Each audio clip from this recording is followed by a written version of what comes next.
D2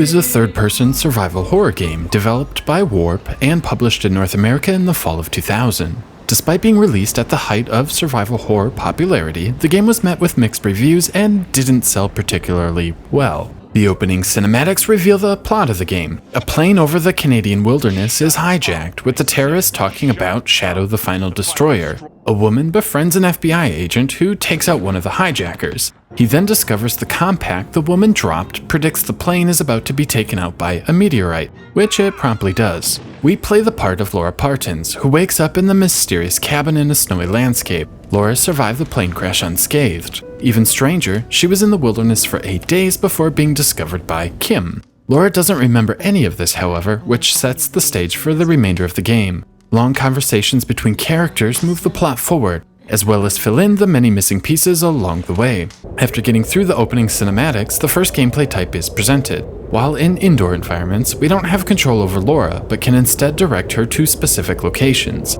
From here, we can press the action button to open doors, drawers, or trigger other scripted events. It makes exploring rather easy, as D2 guides you to points of interest. This also brings us to one of the major points of contention with D2. The game makes every action a cinematic event. Every time you find first aid spray, you have to watch a drawn-out scripted event as Laura picks it up. Every time you open a door, you waste 20 seconds watching Laura open it, go through it, then close it. I feel many of these actions could have been streamlined a bit. After exiting the cabin, you are brought to the second gameplay style, a traditional third-person game. The controls are a bit dated, mirroring games like Tomb Raider or Resident Evil when up is forward in relation to Laura rather than yourself or the camera. It works well enough, but you'll find yourself wandering slightly left and right as you move. While outdoors, you'll notice wildlife, including hares, grouse, moose, and caribou. If you select your hunting rifle, you can actually shoot these animals and collect meat. The hunting is surprisingly fun, with the Canadian winds making aiming challenging and the reward of free health worth your time.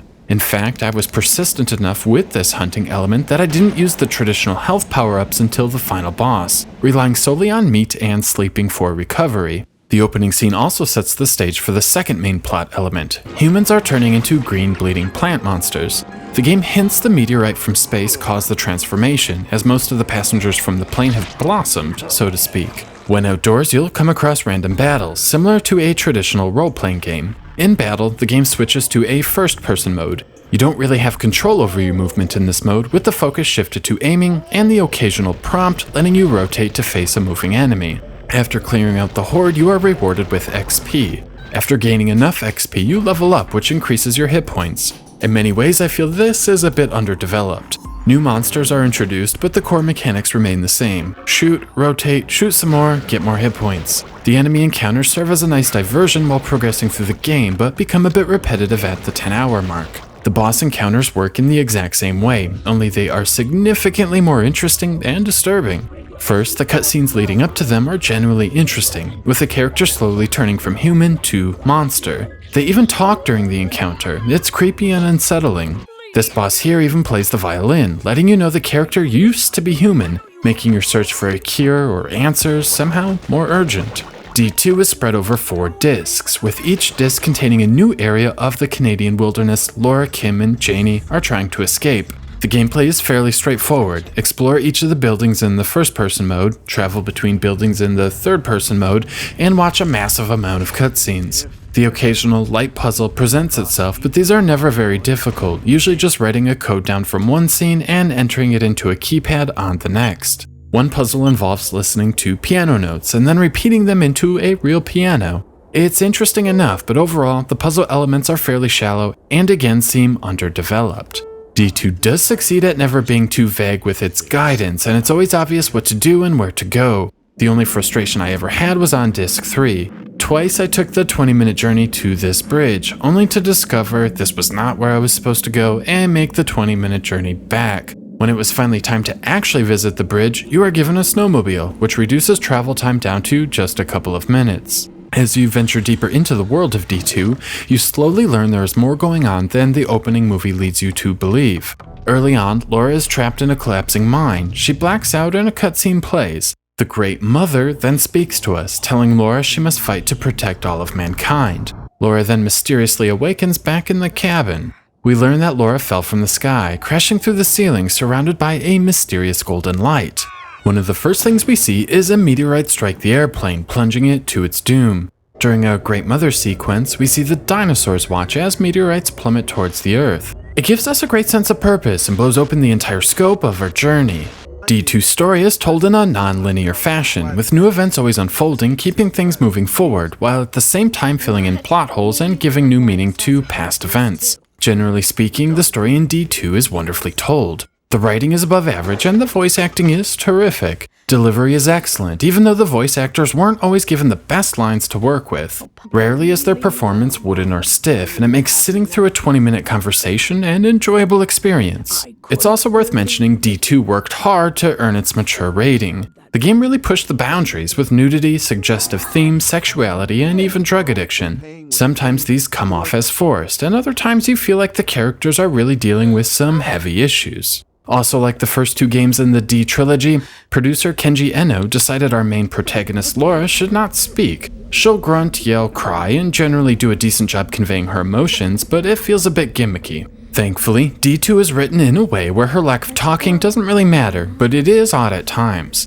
Generally, I'd say the gameplay itself takes a backseat to the story and cinematics. Venturing from building to building sometimes serves no purpose other than to trigger the next bit of dialogue. Other times you're obtaining a new item to move the plot forward, like this time bomb to blow up the bridge gate I mentioned earlier, various keys, even a flamethrower to thaw out the secret door, but overall the gameplay feels a bit too grindy at times. Thankfully, D2 is a gorgeous game, making traversing through the giant empty areas of Canada an enjoyable experience. The mountains, snow, and wind all combine to make for a fairly realistic experience, giving a great sense of isolation. As the time of day changes, the vast landscapes shift colors, from the grays of daytime to the oranges of the evening, and finally the deep blues of night. The characters of D2 look good enough. The clipping of the arms, legs, and neck can be awkward at times, but the faces are detailed and hold up well. D2 was blasted for poor lip syncing when it was released, and it certainly ages the game, but I don't find it that distracting. Overall, it was a strong title in 2000 and has aged better than most games of this era. What has stood the test of time is the music and overall sound direction. Every scene is filled with ambient noises, from the howling Arctic winds to the crackling fireplace, and plenty of terrific music. Cutscenes are filled with eerie piano pieces, capturing the mood of happiness, sadness, despair, and triumph. Enemy encounters have a fast, bassy track simulating a pulsating heartbeat. From the very beginning to the final moments, D2 masterfully uses sound to aid in storytelling better than just about any game I've ever played. Even better, the quality is excellent. Part of the reason the game stretches over 4 discs is the sheer amount of audio found in the game. They could have compressed the audio down to fit fewer discs, but I appreciate the high quality, distortion-free audio. The conclusion of D2 is odd to say the least. Without giving too much away, the game flashes to an old man slowly making his way up a mountain. The same one we saw from the plane in the opening cinematics. As the story unfolds, we learn our destiny is to defeat this evil and restore peace to the world before humans are wiped out like the dinosaurs. The final boss battle fits the overall theme of the game, and upon defeat, a satisfying conclusion is presented, tying up all loose ends and allowing Laura to satisfy her destiny. Overall, D2 is a worthwhile experience. The controls in the various different modes work well. Laura is easy to control, buildings are simple to explore, the combat is good enough, and the hunting adds a new twist to the survival horror formula. I wish some of these elements were developed a bit further, but I can accept their limitations. The point of D2 is to deliver an exceptional story, using the video game as its medium. In this regard, the game succeeds exceptionally well. From the opening plane crash to a cabin in the wilderness to the destruction of evil, D2 achieves its goal of telling a supernatural thriller better than any other game I've ever played. The sound, graphics, and excellent storytelling combine to create one of the more memorable experiences available on the Sega Dreamcast, and it's an absolute hidden gem. 4 out of 5.